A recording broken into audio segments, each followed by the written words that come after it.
Noi vogliamo all'interno della medicina territoriale, nelle cure primarie, istituire questo psicologo di base per dare risposte finalmente a chi ne ha bisogno. Noi abbiamo dai 10 ai 19 anni un ragazzo su 10 soffre di ansia o depressione.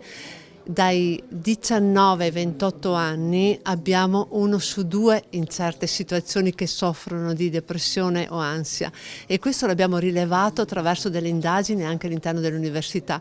Quindi è una situazione veramente da prendere in carico e cercare da risolvere, perché noi dobbiamo rimettere questi giovani all'interno della società prima che si cronicizzi la malattia.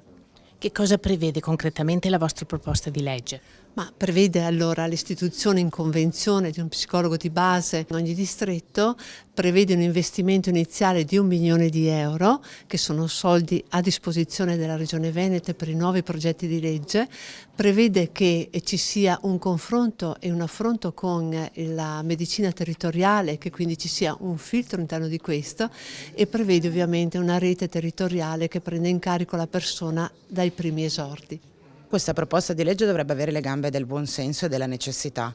Noi avanziamo una richiesta fondamentale per costruire e rafforzare il sistema delle cure primarie con dei meccanismi e delle professionalità che sono già pronte, quindi senza doverci inventare moltissimo. Abbiamo già avuto modo di sperimentare durante la pandemia, nella fase del bonus psicologo, quanto sia il bisogno di curare anche la psicologia delle persone, in particolar modo dei giovani. Oggi diventa una necessità, chiediamo al Consiglio regionale di farsi promotore di questa necessità e di raccogliere tutte le indicazioni che in questa legge sono avanzate.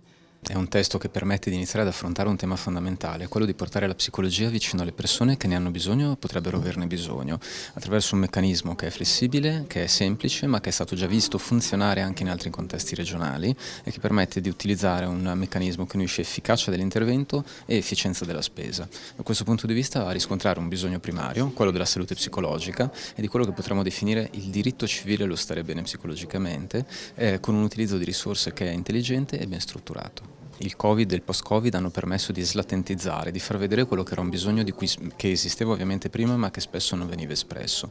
Di solito si dice che le emergenze non creano i bisogni ma rendono visibili quelli precedenti che prima magari trascuravamo. È quello che è successo. Vediamo un disagio molto forte soprattutto tra i giovani e tra le famiglie. I giovani in particolare sono i primi che iniziano a richiedere in maniera esplicita un supporto psicologico e che lo manifestano ad esempio nelle scuole, lo manifestano nei contesti di socializzazione primaria, e purtroppo la mancata risposta psicologica adeguata può portare delle conseguenze disfunzionali.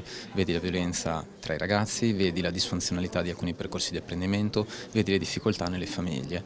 Andare a intervenire in maniera primaria, a livello di cure primarie, sul territorio, in maniera ben distribuita, va a prevenire tutta una serie di problematiche prima che diventino gravi, prima che diventino strutturali e che costino molto di più in termini esistenziali alle persone, in termini economici alla collettività.